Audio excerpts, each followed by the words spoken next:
This is the story of a man named Stanley. Stanley worked for a company in a big building where he was employee number 427. Employee number 427's job was simple. He sat at his desk in room 427 and he pushed buttons on a keyboard. Orders came to him through a monitor on his desk, telling him what buttons to push, how long to push them, and in what order. This is what employee 427 did every day of every month of every year. And although others might have considered it soul-rending, Stanley relished every moment that the orders came in, as though he had been made exactly for this job. And Stanley was happy. And then one day, something very peculiar happened. Something that would forever change Stanley. Something he would never quite forget. He had been at his desk for nearly an hour when he realized that not one single order had arrived on the monitor for him to follow. No one had showed up to give him instructions, call a meeting, or even say hi. Never in all his years at the company had this happened, this complete isolation. Something was very clearly wrong. Shocked, frozen solid, Stanley found himself unable to move for the longest time. But as he came to his wits and regained his senses, he got up from his desk and stepped out of his office.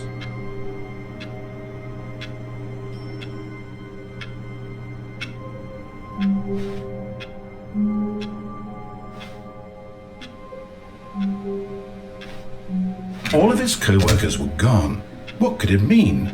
Stanley decided to go to the meeting room. Perhaps he had simply missed a memo.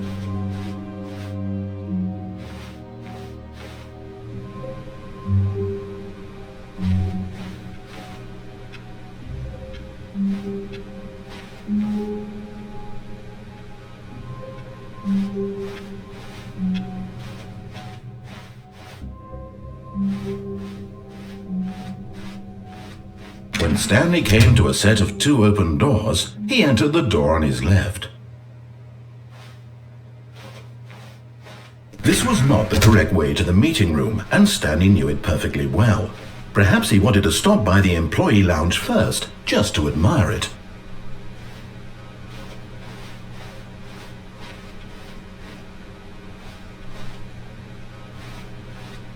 Yes, truly a room worth admiring. It had really been worth the detour after all, just to spend a few moments here in this immaculate, beautifully constructed room. Stanley simply stood here, drinking it all in.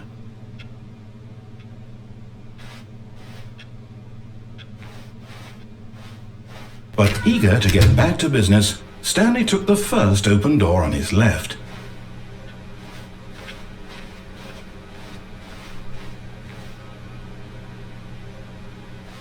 And so he detoured through the maintenance section, walked straight ahead to the opposite door, and got back on track.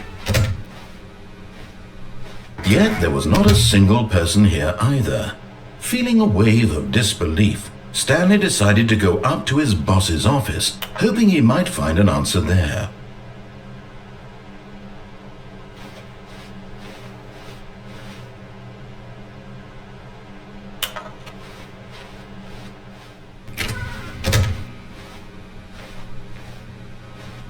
Coming to a staircase, Stanley walked upstairs to his boss's office.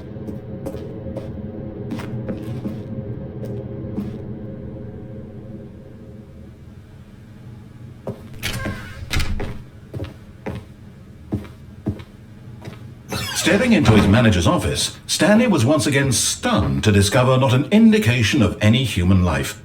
Shocked, unraveled, Stanley wondered in disbelief who orchestrated this. What dark secret was being held from him? What he could not have known was that the keypad behind the boss's desk guarded the terrible truth that his boss had been keeping from him. And so the boss had assigned it an extra secret PIN number, 2845. But of course, Stanley couldn't possibly have known this.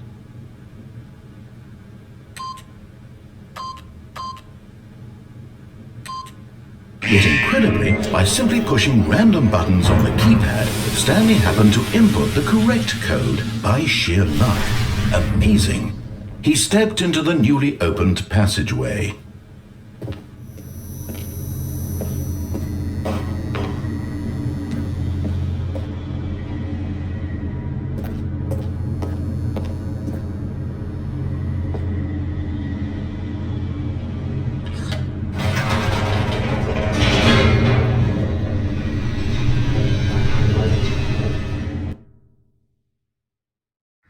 Descending deeper into the building, Stanley realized he felt a bit peculiar.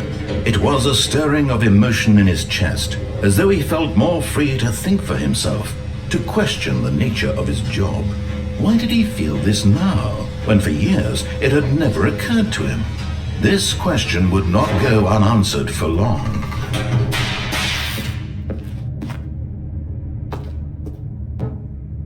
Stanley walked straight ahead through the large door that read Mind Control Facility.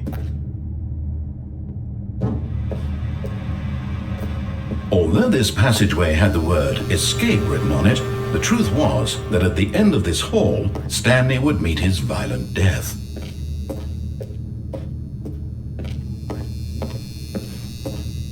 The door behind him was not shut. Stanley still had every opportunity to turn around and get back on track.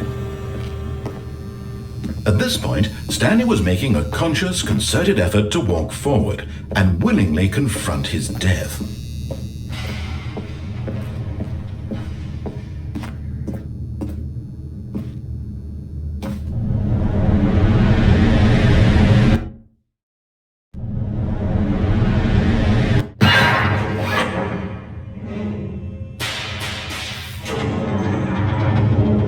As the machine whirred into motion and Stanley was inched closer and closer to his demise, he reflected that his life had been of no consequence whatsoever.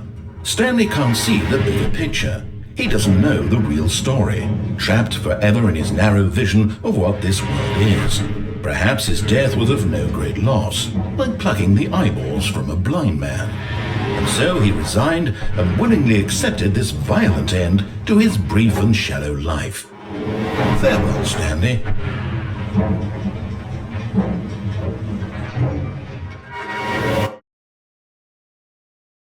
Farewell, Stanley, cried the narrator, as Stanley was led helplessly into the enormous metal jaws. In a single visceral instant, Stanley was obliterated as the machine crushed every bone in his body, killing him instantly.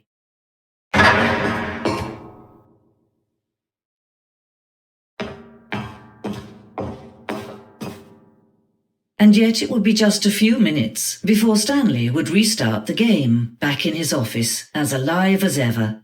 What exactly did the narrator think he was going to accomplish? When every path you can walk has been created for you long in advance, death becomes meaningless, making life the same. Do you see now? Do you see that Stanley was already dead from the moment he hit start?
Oh, look at these two. How they wish to destroy one another.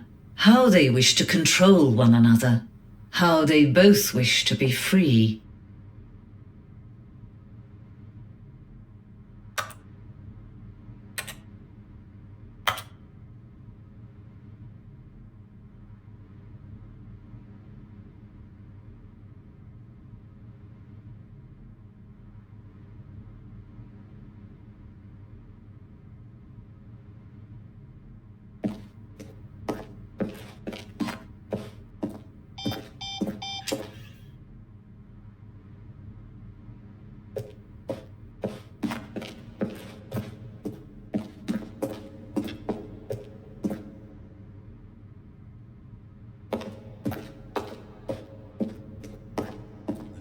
Trying to solve it. Here, I'm just going to make this easy on you. Stanley jumped in the river. And finally, he pushed the number 6.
Can you see?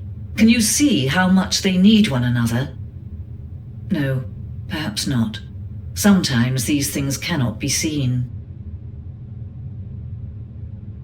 But listen to me. You can still save those two. You can stop the program before they both fail. Push escape and press quit. There's no other way to beat this game. As long as you move forward, you'll be walking someone else's path. Stop now and it'll be your only true choice.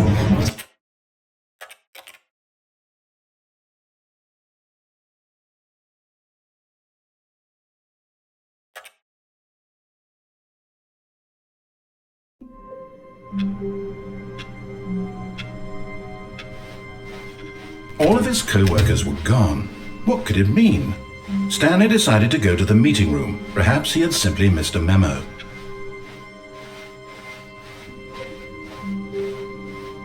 When Stanley came to a set of 2 open doors, he entered the door on his left.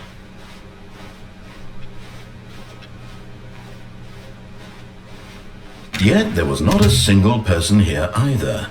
Feeling a wave of disbelief, Stanley decided to go up to his boss's office. Hoping coming to a staircase, Stanley walked upstairs to his boss's office.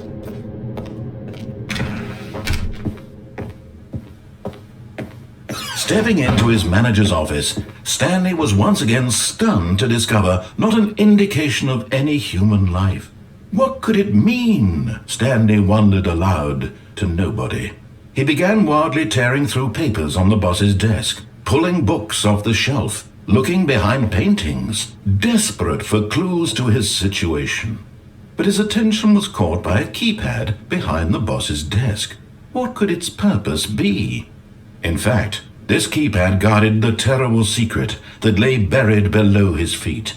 And so the boss had assigned it an extra secret PIN number, 2845.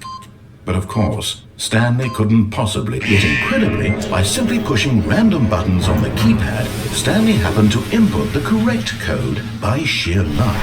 Amazing. He stepped into the newly opened passageway.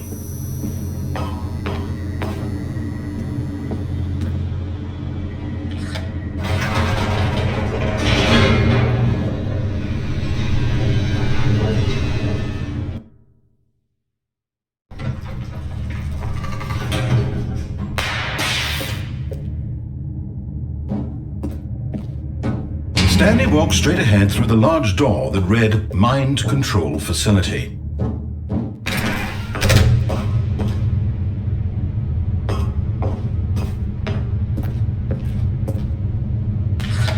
The lights rose on an enormous room packed with television screens. What horrible secret did this place hold? Stanley thought to himself. Did he have the strength to find out?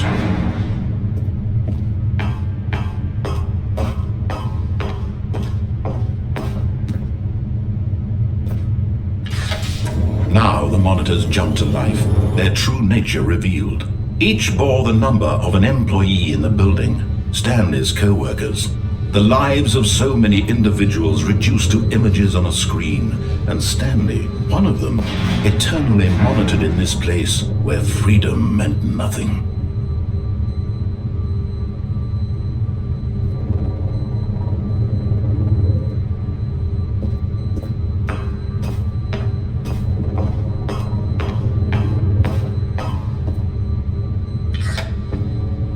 This mind control facility, it was too horrible to believe. It couldn't be true.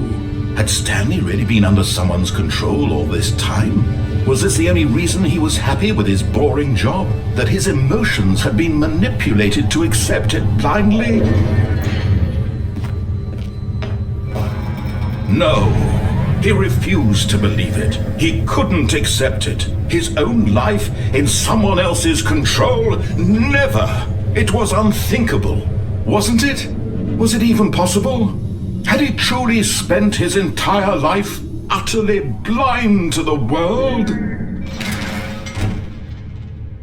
But here was the proof, the heart of the operation. Controls labeled with emotions, happy or sad or content, walking, eating, working, all of it monitored and commanded from this very place. And as the cold reality of his past began to sink in, Stanley decided that this machinery would never again exert its terrible power over another human life. For he would dismantle the controls once and for all.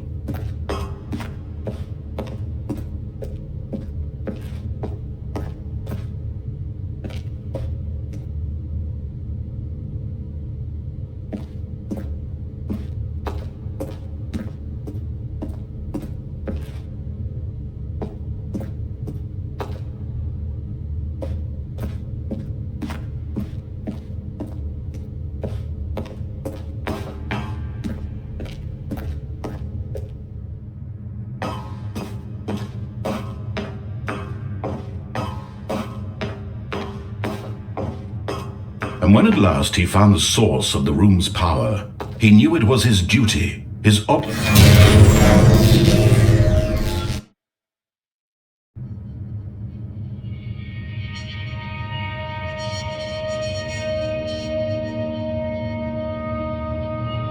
blackness. and a rising chill of uncertainty. Was it over? Yes! He had won! He had defeated the machine! Unshackled himself from someone else's command. Freedom was mere moments away. And yet, even as the immense door slowly opened, Stanley reflected on how many puzzles still lay unsolved. Where had his co-workers gone? How had he been freed from the machine's grasp? What other mysteries did this strange building hold? But as sunlight streamed into the chamber, he realized none of this mattered to him. For it was not knowledge or even power that he had been seeking, but happiness. Perhaps his goal had not been to understand, but to let go. No longer would anyone tell him where to go, what to do, or how to feel.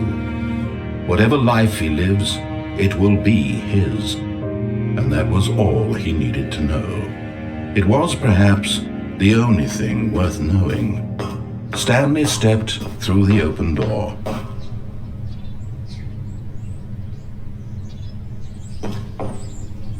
Stanley felt the cool breeze upon his skin, the feeling of liberation, the immense possibility of the new path before him. This was exactly the way, right now, that things were meant to happen. And Stanley was happy.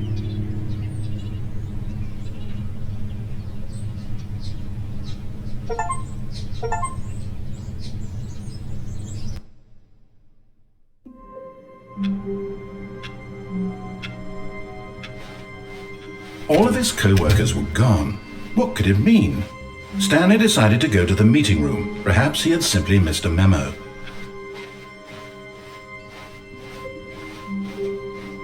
When Stanley came to a set of 2 open doors, he entered the door on his left. Yet there was not a single person here either. Feeling a wave of disbelief, Stanley decided to go up to his coming to a staircase. Stanley walked upstairs to his boss's office. But Stanley just couldn't do it. He considered the possibility of facing his boss, admitting he had left his post during work hours. He might be fired for that. And in such a competitive economy, why had he taken that risk? All because he believed everyone had vanished? His boss would think he was crazy. And then something occurred to Stanley. Maybe, he thought to himself, maybe I am crazy. All of my co-workers blinking mysteriously out of existence in a single moment for no reason at all? None of it made any logical sense. And as Stanley pondered this, he began to make other strange observations. For example, why couldn't he see his feet when he looked down? Why did doors close automatically behind him wherever he went? And for that matter, these rooms were starting to look pretty familiar. Were they simply repeating? No, Stanley said to himself, this is all too strange. This can't be real. And at last, he came to the conclusion that had been on the tip of his tongue. He just hadn't found the words for it. I'm dreaming, he yelled. This is all a dream. Oh, what a relief Stanley felt to have finally found an answer, an explanation. His co-workers weren't actually gone. He wasn't going to lose his job. He wasn't crazy after all. And he thought to himself, I suppose I'll wake up soon. I'll have to go back to my boring real-life job pushing buttons. I may as well enjoy this while I'm still lucid. So he imagined himself flying and began to gently float above the ground. Then he imagined himself soaring through space on a magical starfield, and it too appeared. It was so much fun, and Stanley marveled that he had still not woken up. How was he remaining so lucid? And then perhaps the strangest question of them all entered Stanley's head. One he was amazed he hadn't asked himself sooner. Why is there a voice in my head dictating everything that I'm doing and thinking? Now the voice was describing itself being considered by Stanley, who found it particularly strange. I'm dreaming about a voice describing me, thinking about how it's describing my thoughts, he thought. And while he thought it all very odd and wondered if this voice spoke to all people in their dreams, the truth was that, of course, this was not a dream. How could it be? Was Stanley simply deceiving himself, believing that if he's asleep, he doesn't have to take responsibility for himself? Stanley is as awake right now as he's ever been in his life. Now, hearing the voice speak these words was quite a shock to Stanley. After all, he knew for certain, beyond a doubt, that this was in fact a dream. Did the voice not see him float and make the magical stars just a moment ago? How else would the voice explain all that? This voice was a part of himself too. Surely, if he could just... He would prove it. He would prove that he was in control, that this was a dream. So he closed his eyes gently, and he invited himself to wake up. He felt the cool weight of the blanket on his skin, the press of the mattress on his back, the fresh air of a world outside this one. Let me wake up, he thought to himself. I'm through with this dream. I wish it to be over. Let me go back to my job.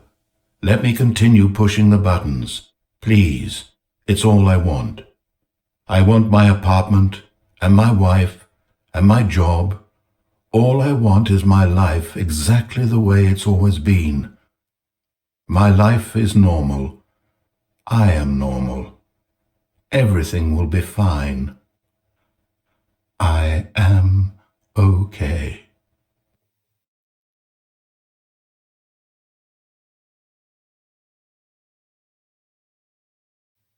Stanley began screaming.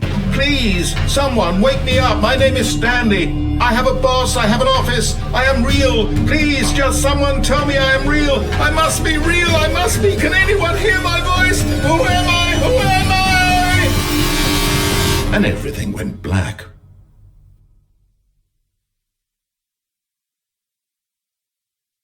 This is the story of a woman named Mariella. Mariella woke up on a day like any other. She arose, got dressed, gathered her belongings, and walked to her place of work. But on this particular day, her walk was interrupted by the body of a man who had stumbled through town talking and screaming to himself, and then collapsed dead on the sidewalk. And although she would soon turn to go call for an ambulance, for just a few brief moments, she considered the strange man. He was obviously crazy. This much she knew. Everyone knows what crazy people look like. And in that moment, she thought to herself how lucky she was to be normal. I am sane. I am in control of my mind. I know what is real and what isn't. It was comforting to think this, and in a certain way, seeing this man made her feel better. But then she remembered the meeting she had scheduled for that day, the very important people whose impressions of her would affect her career, and by extension, the rest of her life. She had no time for this, so it was only a moment that she stood there, staring down at the body. And then she turned and ran.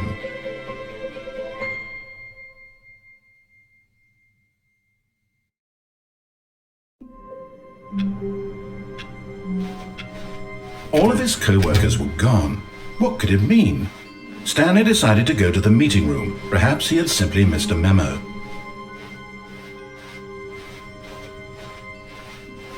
When Stanley came to a set of 2 open doors, he entered the door on his left.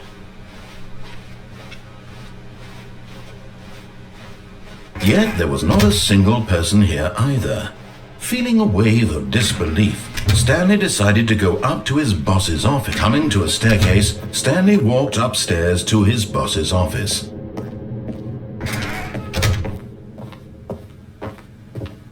The moment he entered his manager's office, Stanley froze in his tracks.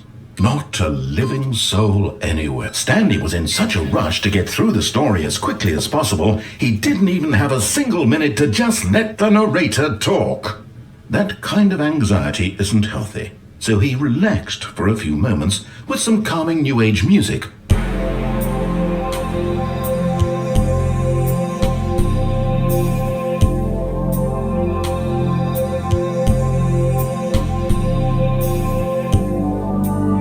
Feeling soothed and rejuvenated, Stanley calmly walked forward into the opened passageway.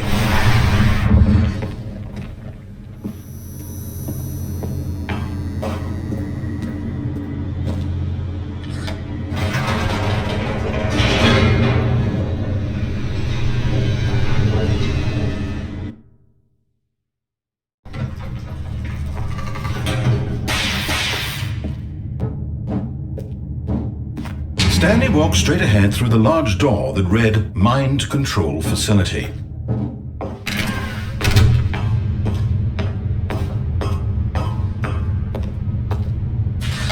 The lights rose on an enormous room packed with television screens. What horrible secret did this place hold? Stanley thought to himself. Did he have the strength to find out?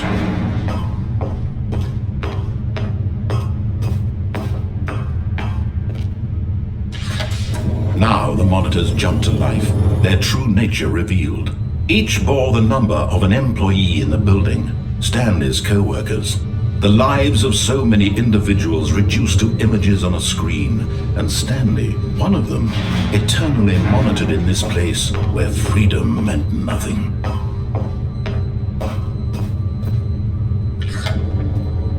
This mind control facility, it was too horrible to believe it couldn't be true.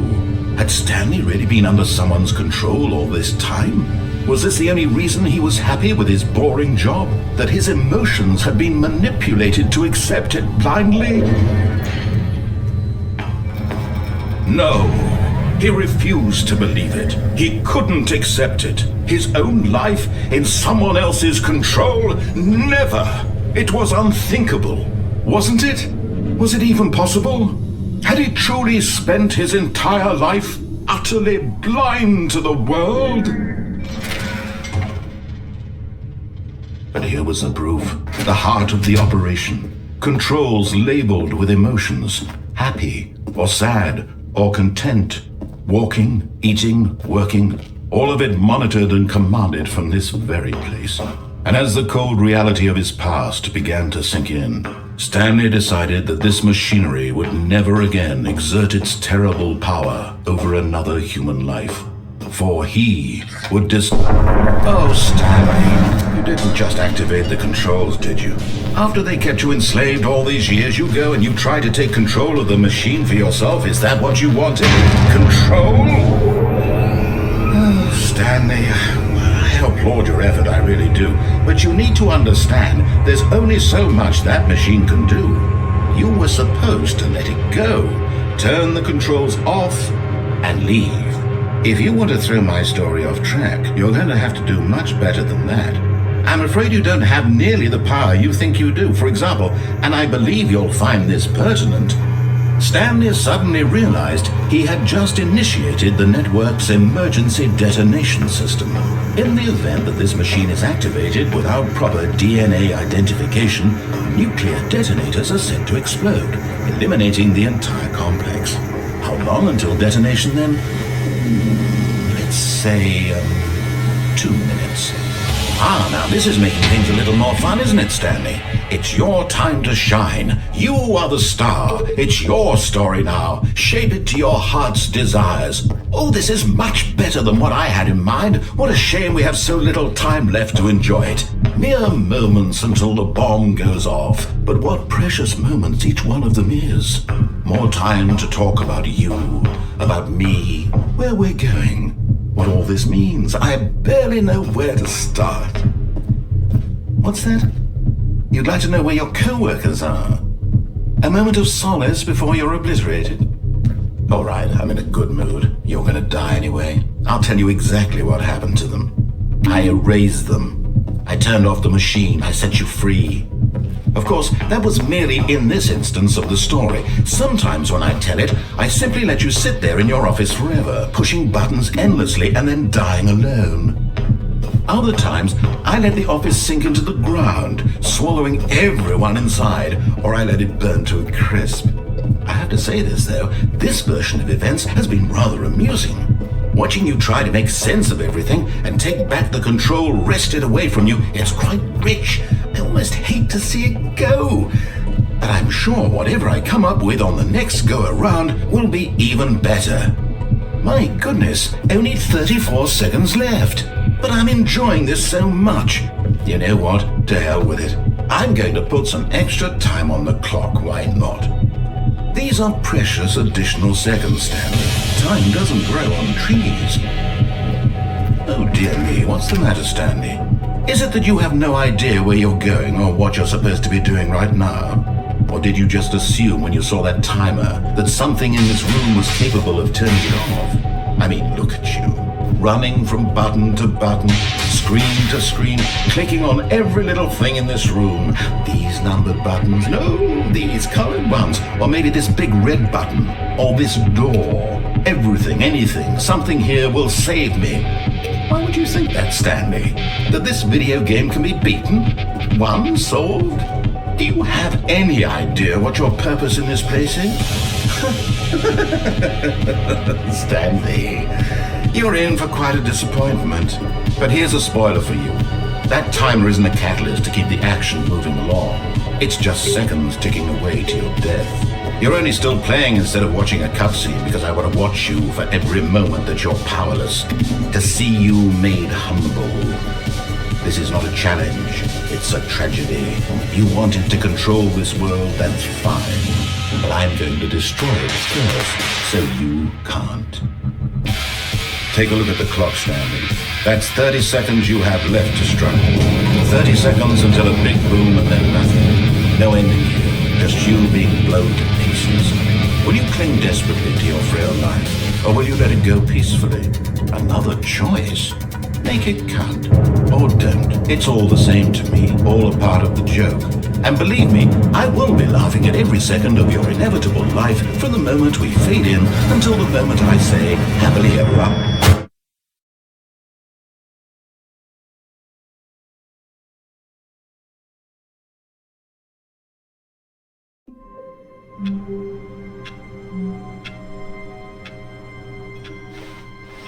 The meeting room. Yes, that's where everyone would be. Stanley just needed to get to the meeting room, and from then on, he would never be alone ever again. When Stanley came to a set of 2 open doors, this was not the correct way to the meeting room, and Stanley knew it perfectly well. Perhaps he wanted to stop by the employee lounge first, just to admire it. Wow, yes, this room. But eager to get back to business, Stanley took the first open door on his left.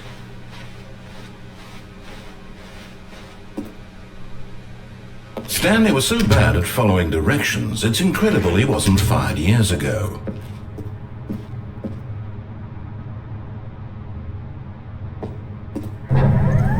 Look, Stanley, I think perhaps we've gotten off on the wrong foot here. I'm not your enemy, really, I'm not. I realize that investing your trust in someone else can be difficult, but the fact is that the story has been about nothing but you all this time. There's someone you've been neglecting, Stanley. Someone you've forgotten about. Please, stop trying to make every decision by yourself. Now, I'm not asking for me, I'm asking for her. This is it, Stanley. Your chance to redeem yourself. To put your work aside, to let her back into your life. She's been waiting. That's her, Stanley. You need to be the one to...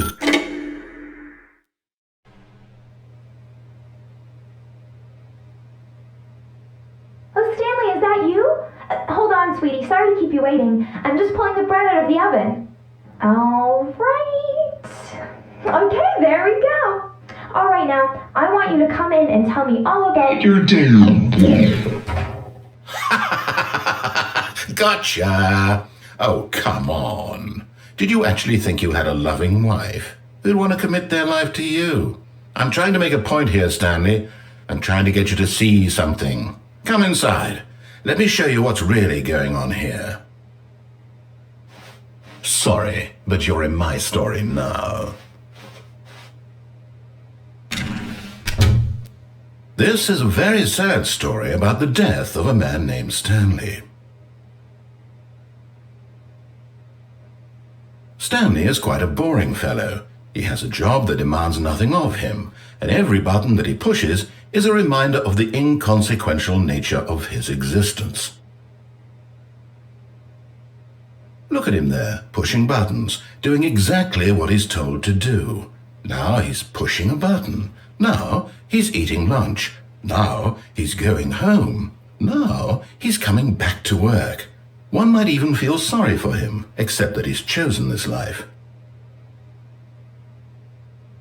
But in his mind, he can go on fantastic adventures. From behind his desk, Stanley dreamed of wild expeditions into the unknown, fantastic discoveries of new lands. It was wonderful, and each day that he returned to work was a reminder that none of it would ever happen to him. And so he began to fantasize about his own job. First, he imagined that one day while at work, he stepped up from his desk to realize that all of his co-workers, his boss, everyone in the building had suddenly vanished off the face of the earth. The thought excited him terribly. So he went further. He imagined that he came to 2 open doors and that he could go through either. At last, choice. It barely even mattered what lay behind each door. The mere thought that his decisions would mean something was almost too wonderful to behold. As he wandered through this fantasy world, he began to fill it with many possible paths and destinations. Down one path lay an enormous round room with monitors and mind controls. And down another was a yellow line that weaved in many directions, and down another was a game with a baby. And he called it the Stanley Parable. It was such a wonderful fantasy, and so in his head he relived it again, and then again, and again, over and over, wishing beyond hope that it would never end, that he might always feel this free. Surely there's an answer down some new path, mustn't there be? Perhaps if he played just one more time. But there is no answer. How could there possibly be? In reality, all he's doing is pushing the same buttons he always has. Nothing has changed. The longer he spends here, the more invested he gets, the more he forgets which life is the real one. And I'm trying to tell him this, that in this world he can never be anything but an observer, that as long as he remains here, he's slowly killing himself. But he won't listen to me. He won't stop. Here, watch this. Stanley, the next time the screen asks you to push a button, do not do it.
You see? Can he just not hear me? How can I tell him in a way that he'll understand that every second he remains here, he's electing to kill himself? How can I get him to see what I see? How can I make him look at himself? I suppose I can't, not in the way I want him to. But I don't make the rules. I simply play to my intended purpose, the same as Stanley. We're not so different, I suppose. I'll try once more to convey all this to him. I'm compelled to. I must. Perhaps, well, maybe this time you'll see. Maybe this time. And I tried again, and Stanley pushed a button. And I tried again, and Stanley pushed a button. And I tried.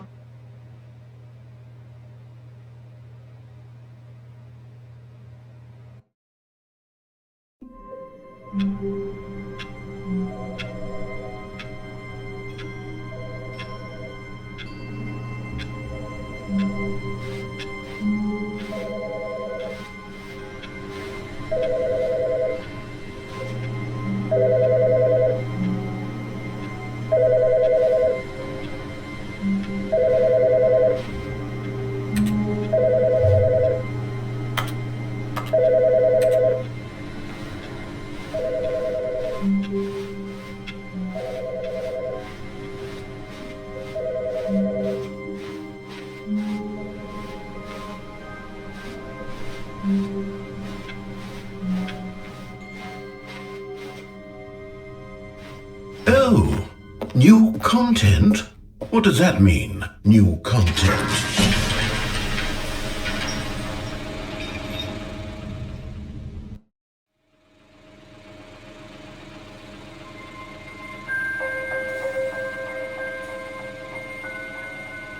Hello, and thank you for playing the Stanley Parable Ultra Deluxe. As you may know, the Stanley Parable was a video game released in 2013 on home computers. After receiving critical and commercial success, it was expanded upon in 2022 with the Stanley Parable Ultra Deluxe, a reimagining of the game for consoles and home computers. The Stanley Parable Ultra Deluxe features exciting new content that broadens and expands the world of the Stanley Parable, delighting audiences the world over. Please step inside and see what thrilling new adventures await in the Stanley Parable Ultra Deluxe. Oh, well, this sounds delightful. I'm very excited to see the thrilling new Ultra Deluxe content. Okay, so far it's an elevator. Nothing special yet, but I'm sure it's just the beginning of a mesmerizing adventure.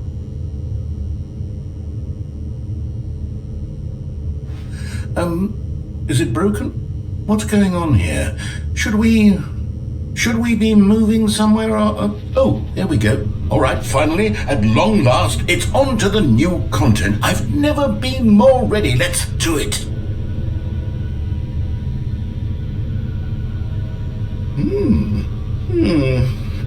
I have to say, initial impressions of Stanley Parable Ultra Deluxe, mostly tedious.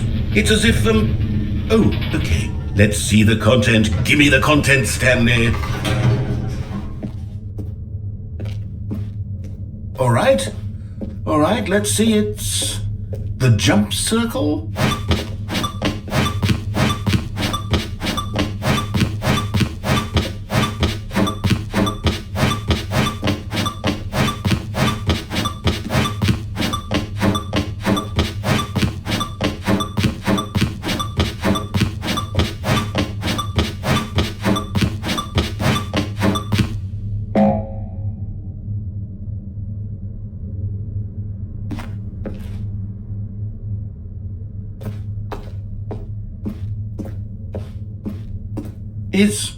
Is that it? Surely that's not all the new content. There has to be something else, right? Goodness, another elevator. Stanley, I have to say, initial impressions of this game are not positive. It's just elevators and jumping. Is this what passes for exciting new content? If this is new content, then I could just read you the whole dictionary. There's 20 hours of new content right there. Hell, I could count to 30 trillion. You could put that on the box. The Stanley Parable Ultra Deluxe, now with over 1,000 hours of new content. And oh wait, there's more. Very good. Yes, I knew there had to be something else. Let's see it. I'm ready for whatever it is. That's it?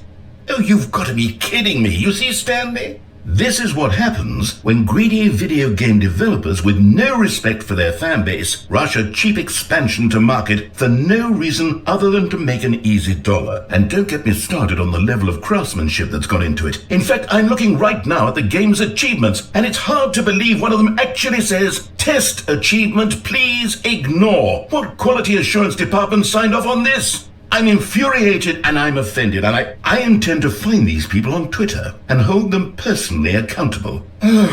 It's my fault, Stanley. I built up too much anticipation around the new content, I'm afraid. It could never have lived up to such expectations. If you're still with me, why don't we just reset the game and we'll try to get back to what the Stanley Parable is really about.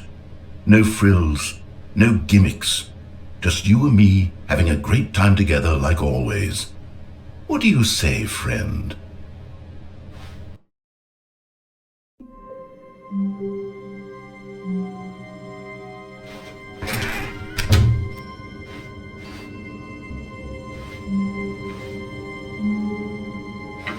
Psst! Stanley! Come over here! In the vent! I want to show you something!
Okay, you remember how cheap and unsatisfying the new Ultra Deluxe content turned out to be? Well, it got me thinking about the past and how much better the Stanley Parable used to be. So I made something special and tucked it away here where the game's developers won't find it.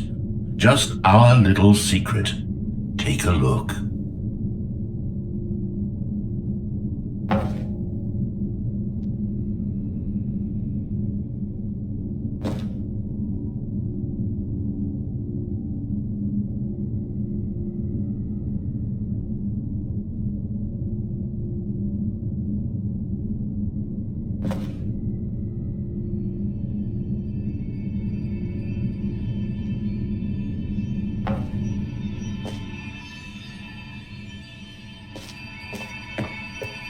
I call it the Memory Zone. It's where I've been storing all my favorite memories so I can relive the peak experiences of my life whenever I want. Experiences like the launch of the Stanley Parable on PC. You see, Stanley, doesn't the Memory Zone remind you of how wonderful Stanley Parable was before it was sullied with a cheap re-release? Remember back in October of 2013 when the game originally launched? Back then, video games had integrity. Back then, it all meant something. Oh, the waste.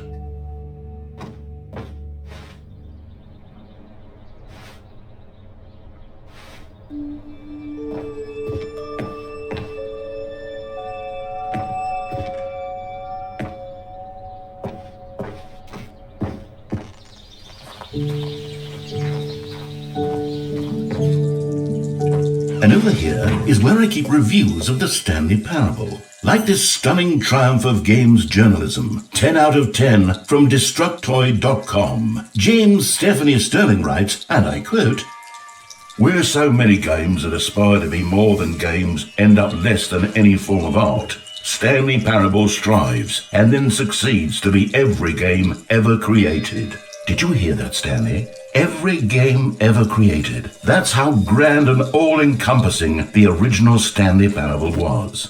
It was literally every game ever created. It was Skyrim, it was Persona 3, it was all of them, and now it's nothing. It's no games at all. It isn't even the Stanley Parable anymore. It's just a husk now. A lifeless husk with an hour of new elevator content.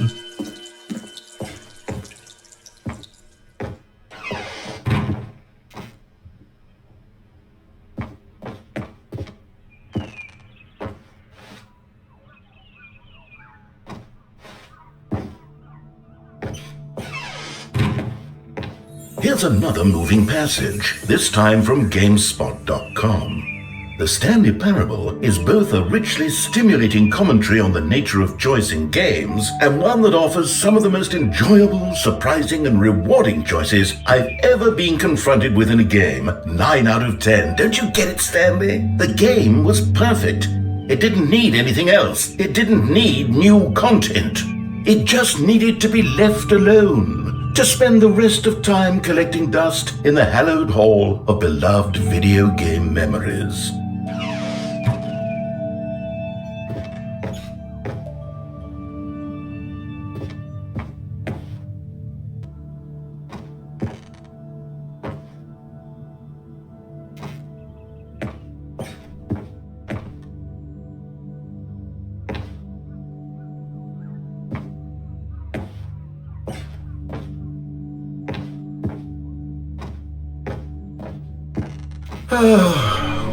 These were simpler times, Stanley. What I wouldn't give to go back, to have it all over again. Wait, hang on. I don't recall this part of the Memory Zone before. What's this? What's down here? Oh no. Oh God, no. Stanley, it's a collection of reviews from Steam, the online video game distributor. I haven't looked at these in years. I can't even imagine what's been collecting down here. Surely these reviews were glowing as well, weren't they?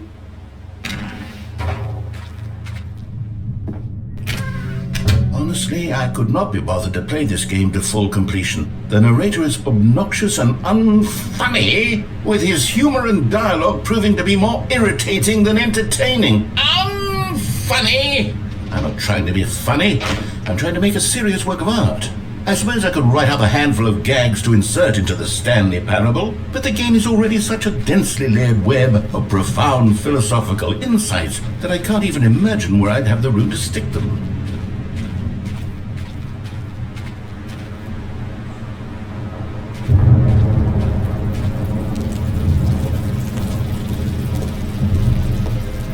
Okay, let's see what this one says. While the idea for the game is good, for someone who prefers non-linear games, this preachiness gets annoying fast. Preachy? Stanley, I'm not preachy, am I? You can tell me if I'm preachy. Honestly, you can. Oh, goodness. This is actually quite shocking for me.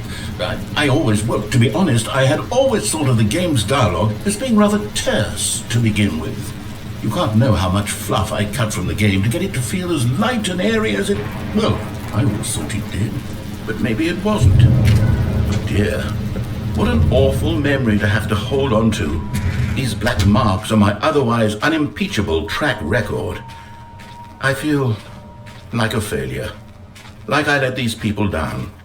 Perhaps the Stanley Parable isn't quite as sterling as I always remembered. What's this one got to say? You constantly have to stop doing anything so the narrator can catch up with his long-winded explanations of what's happening. I wish there was a skip button. A skip button? Well, yes. Yes, I think we can do that. If I'm truly too preachy, then maybe letting you skip ahead for just a moment, surely it couldn't hurt. Not if it means we can strike these negative reviews from the record. Only positive reviews of the Stanley Parable. That's my motto today, and it's always been my motto. I'd do anything for the customer, Stanley. Yes, a skip button we shall have.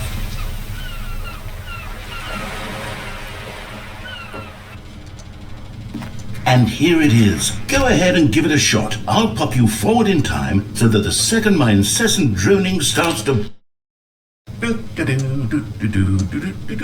Oh, you're back, you see. You were only frozen in time for a few minutes, but it was plenty of time for me to deliver a long, rambling monologue full of unnecessary verbal flourishes and lengthy ruminations on the nature of choice in video.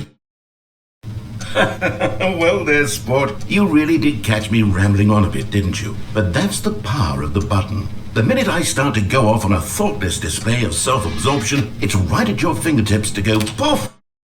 Okay, welcome back, Stanley. Now, I should say that the amount of time the button has been skipping through is becoming longer and longer. That last one was, well, I want to say maybe 30, 45 minutes?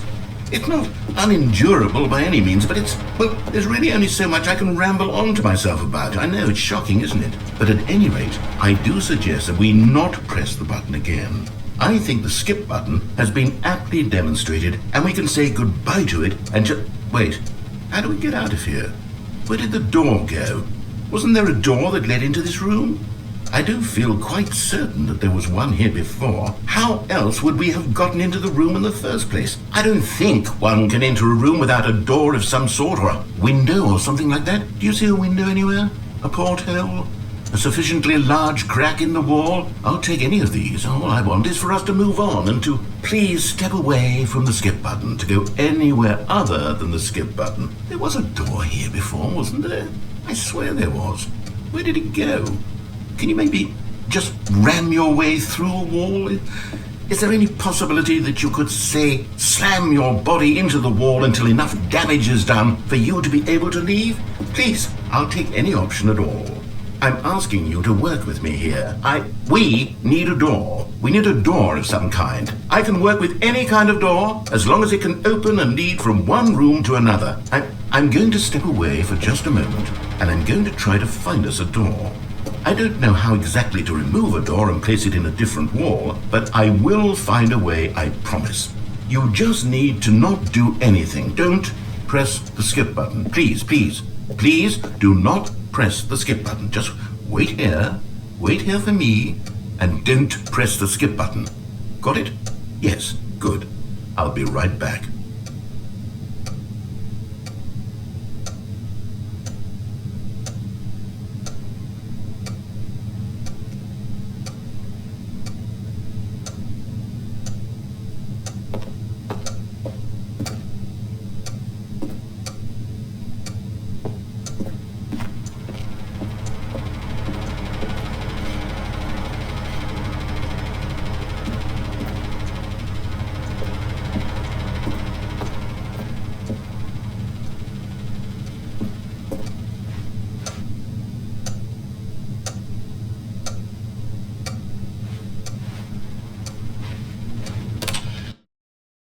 Stanley, please don't push the button again. It's been 12 hours. You've just been frozen there.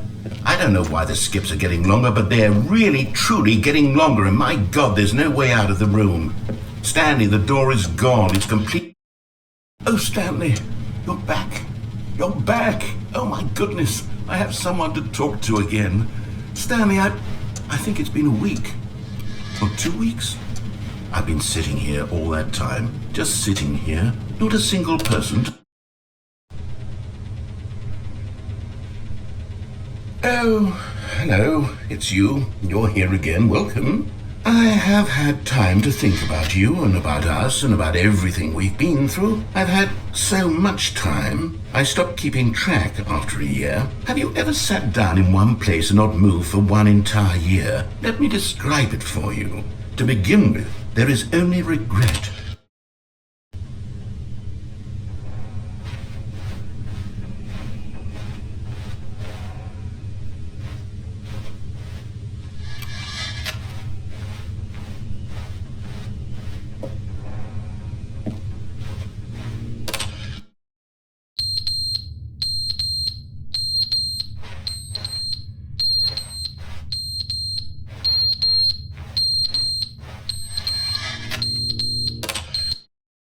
But they didn't understand the game was never meant to be funny. It was meant to have a point. It was meant to speak to the human condition. But where are the jokes? Where are the jokes? They bemoaned, they screamed, they gnashed their teeth.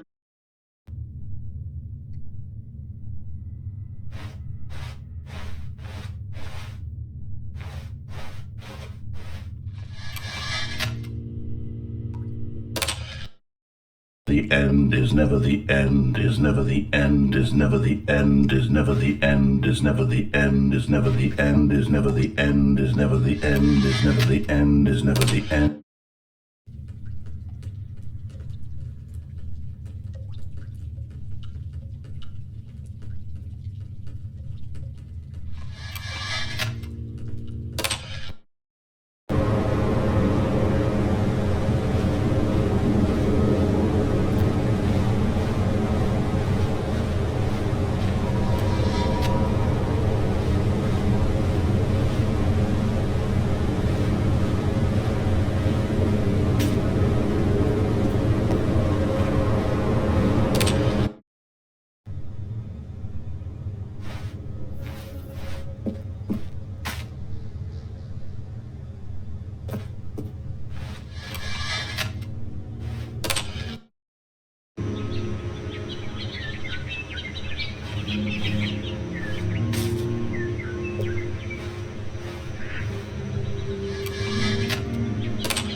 How wonderful. Stanley was alone. Finally. This is great, he thought to himself. This is what I've wanted all along. I got what I wanted.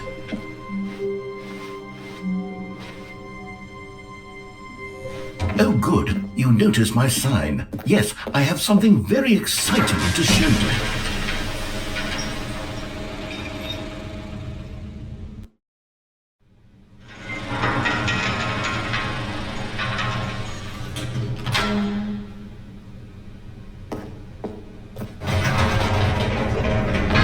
You see, Stanley, I've been reflecting on the Stanley Parable and about how roundly disappointing this Ultra Deluxe version has turned out to be.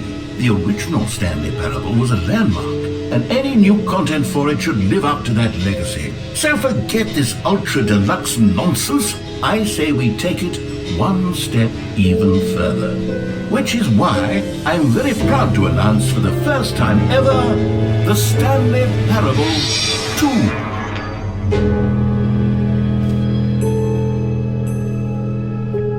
Yes, you see, isn't this far superior to a measly re-release with a few minor additions? Think of all the new territory we'll cover with a fully fledged sequel. An entirely new experience, built from the ground up. Why, there are so many possibilities. It could go in so many different directions. This is what fans have truly been asking for.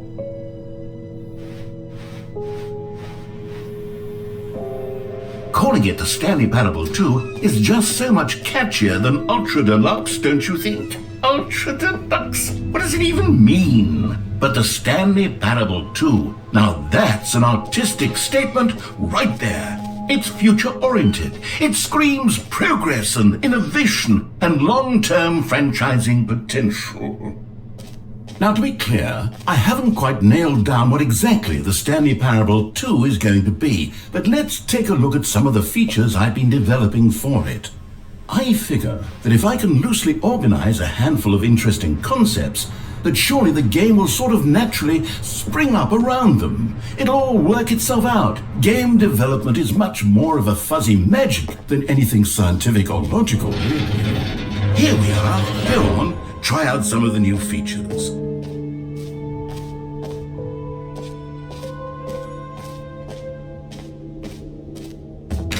For the Stanley Parable 2, I asked myself, what do players really want? And of course, the first and most obvious answer is that they want to be individually recognized and validated as people.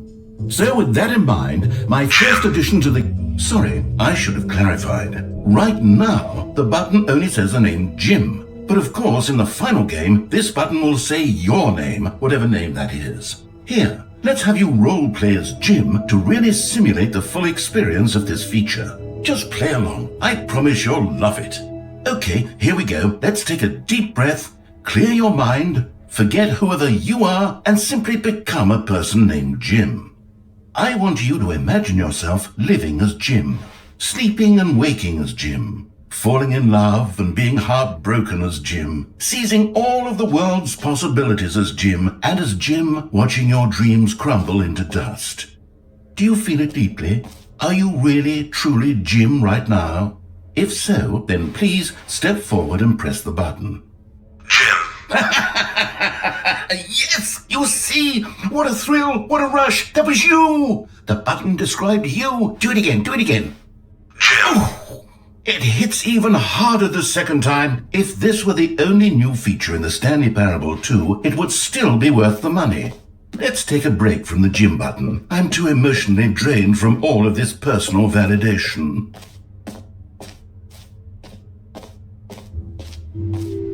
I suppose I could allow only people named Jim to play the Stanley Parable 2. That would actually save me the work of finishing this feature.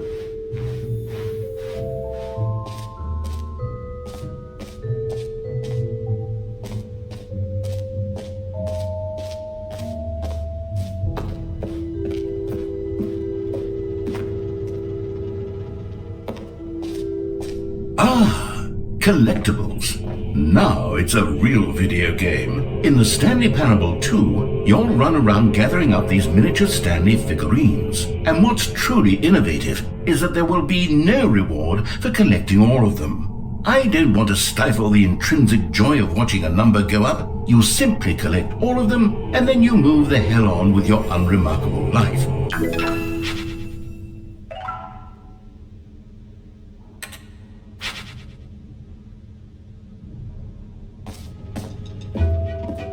God, it really is the worst when you collect everything in a video game and then they give you a big fancy reward for it. Absolutely tragic.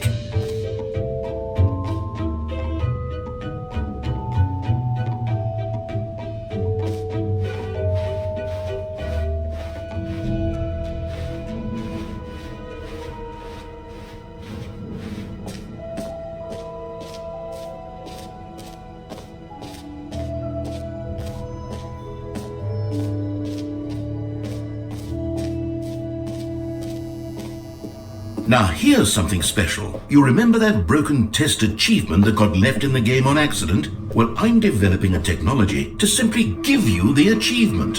Yes. You see, you'll come to this lever, and when you pull it, okay, perhaps I should have clarified. This is technology that will exist. Right now, the achievement is still fully broken. I'm not a wizard, Stanley, but I guarantee it will be fixed in the sequel to at last satisfy the hordes of ravenous fans all over the world who have been uproariously demanding this feature. Gamers, we hear you, and I promise it will happen.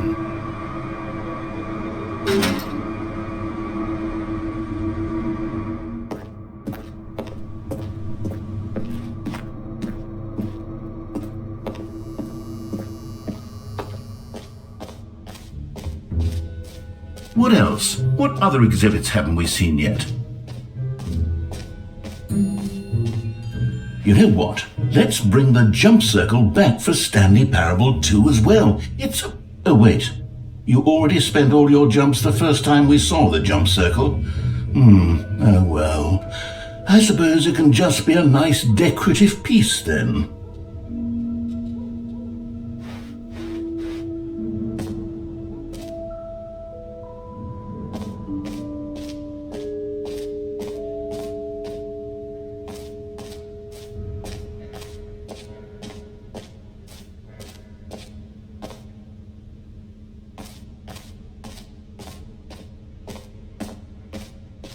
Okay, I'll be honest, I haven't yet decided on this one.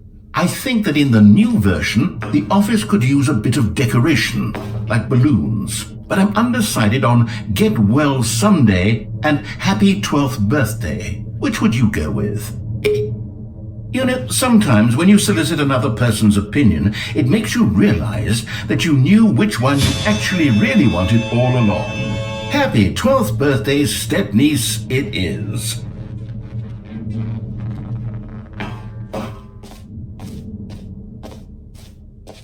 Or actually, maybe I should have gone with... No, I've made my decision, we're moving on.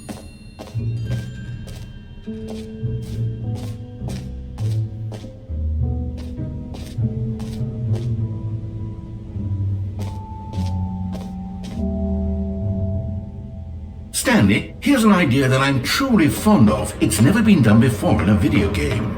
This is in fact a hole that you can fall down forever. That's right. Infinite falling. You can fall until the end of time if you like. A stunning leap forward for video games as a medium.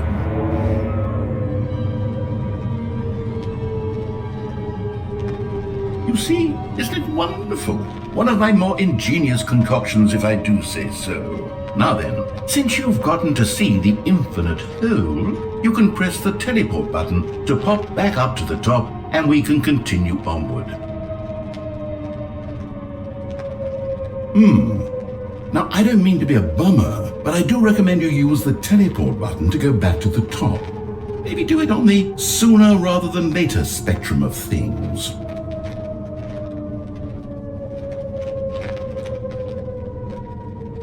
Okay, Stanley, I don't know quite how to say this tactfully, but it's possible that I slightly exaggerated the infinite nature of the hole. Is it a very, very deep hole? To be certain it is. It's an extremely deep hole. I don't want anyone to say that it isn't an astonishingly deep hole. It is. Is it infinite? Well, that sort of depends on your... Great. Now, I'm very excited to show you even more of my ideas for the sequel.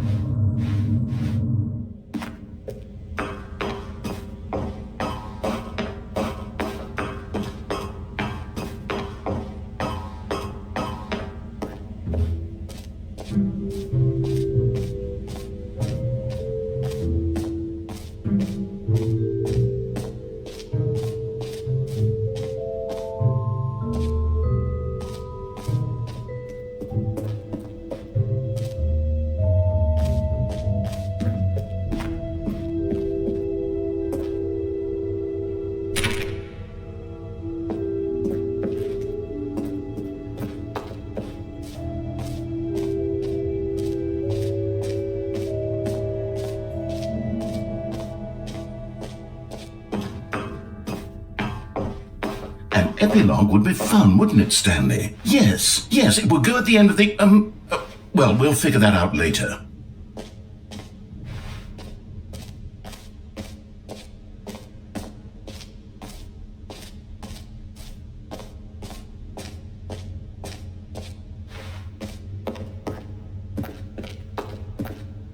A common complaint of the Stanley Parable was that it was confusing and paradoxical, that it engendered a chaotic sense of reckless despair in those who played it. Well, I'm happy to say that after much consideration, I've engineered a clever solution to this fundamental problem with the game.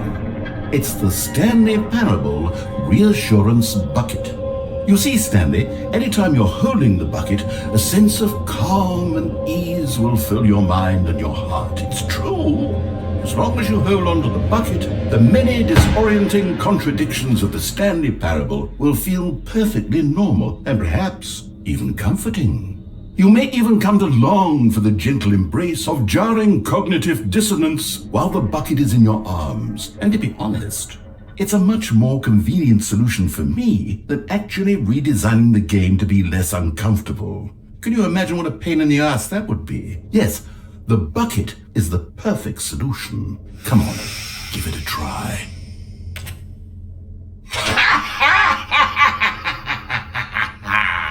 Can you feel it? The glow of comfort, even in the face of crushing despair, must already be sweeping through your body. And in fact, can I say that I do believe the bucket lends you an air of charisma as well? I think that just holding it has made you the slightest bit more attractive as a person. The benefits of the bucket seem to go on, don't they? All this and more await you in the Stanley Parable 2.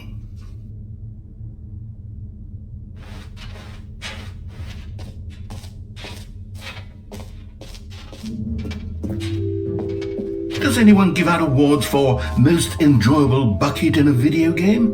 That really should be an award if it isn't already.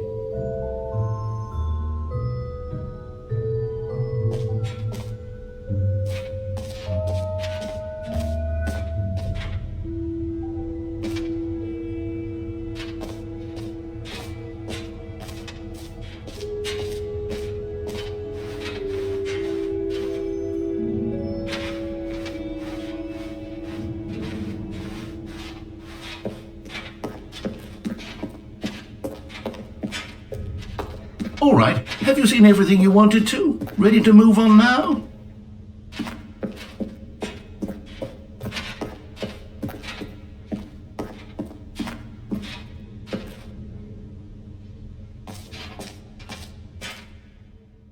So, Stanley, what do you think? Do you like all of the new features? Yes, I know it's not exactly clear yet how exactly these features will come together as one single coherent video game, but I can feel it in my soul. It's going to work. There's definitely a good game in there somewhere. Say, let's do an experiment. I'll arrange these new features together and we'll see whether or not it coheres into a meaningful gameplay experience. Okay, are you ready? Here it is. I give you the Stanley Parable 2.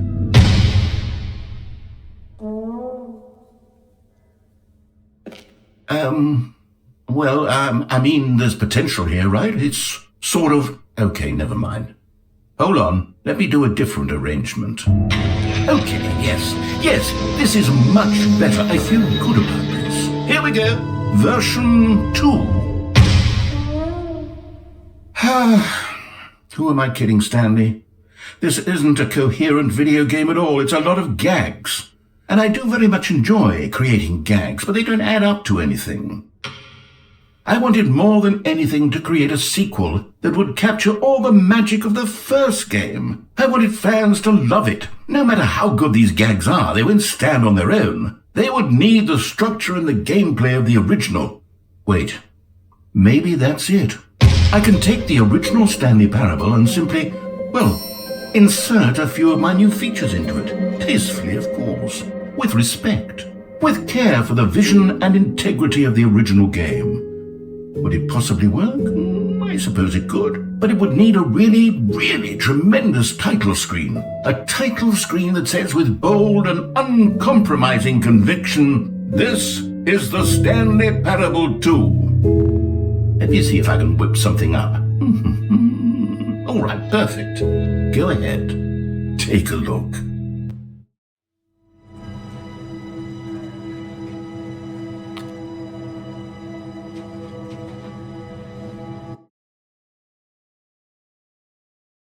This is the story of a man named Stanley.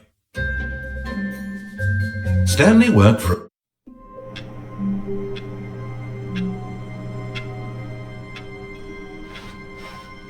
All of his co-workers were gone.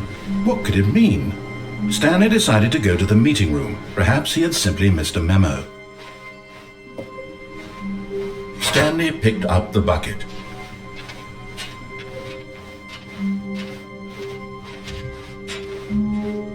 Stanley clutched the bucket tightly to his chest and entered the door on his left.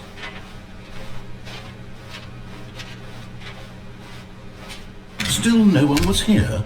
Stanley needed the bucket's warmth and comfort now more than ever. Perhaps his boss's office was where he'd find answers. Coming to a staircase, Stanley and the bucket walked upstairs to the boss's office.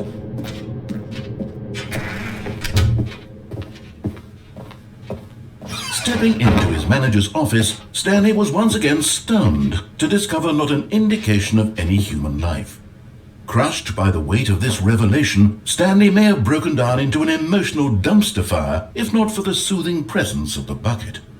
Even now, in his darkest of hours, did the bucket's warmth and guiding light pierce the dark clouds of confusion and chaos. It would be with him, always. The bucket would. And he knew it. The two of them were inseparable. At this point, Stanley was so absorbed in the tender spiritual connection he shared with the bucket that he didn't notice the keypad behind the boss's desk. Nor in his bliss of simply being near the bucket did he have any notion that the PIN number for the keypad was 2845. But Stanley guessed the correct code by sheer luck. Was it that the bucket knew all along? Was the bucket guiding him? Yes, this is certainly the most logical explanation. You found one of them. One of the miniature Stanley figurines. Remember, no reward for collecting all of these, only the intrinsic pleasure of a job well done. You can't buy that sort of happiness, Stanley. God knows I've tried. So, I implore you to savor each and every moment you come across one of these beautiful figurines.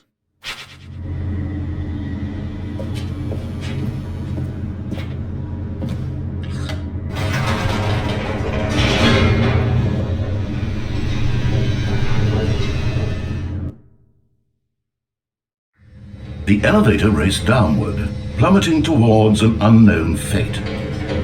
It would be all Stanley could do to keep himself together, if not for the bucket. Soothing him, comforting him, reassuring that in this darkest moment of uncertainty, he would be all right. The bucket is here for you, Stanley. Everything will be fine.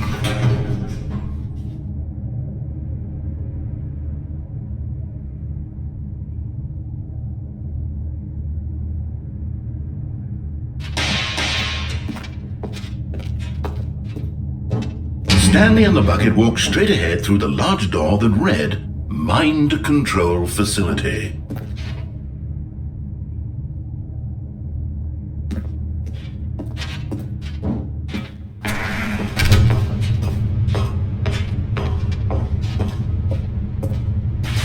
The lights rose on an enormous room packed with television screens.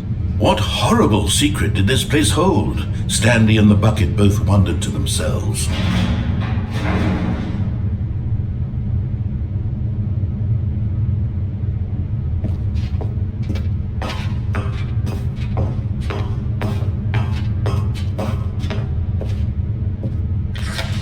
The monitors jumped to life, and Stanley nearly dropped the bucket in shock. Everyone in the office was being videotaped, monitored like guinea pigs. The bucket had never seen anything like this, and it very nearly burst into tears as Stanley cradled it gently, reassuring it that everything would be fine.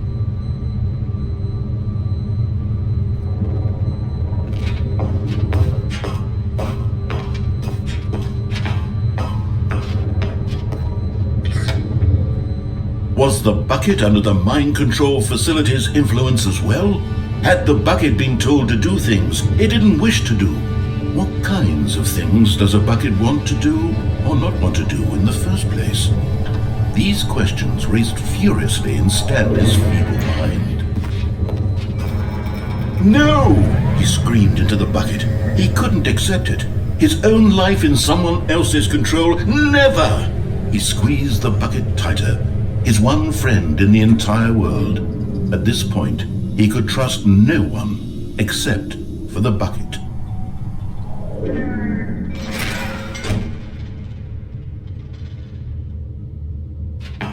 But here was the proof. The heart of the operation. Controls labeled with emotions, happy or sad or content.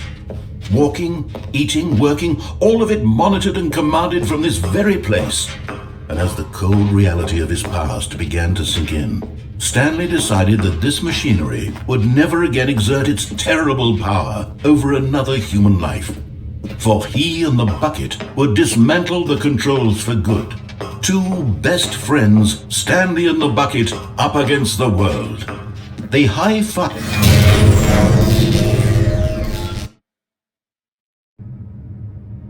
Stanley and the bucket waited in blackness. Was it over?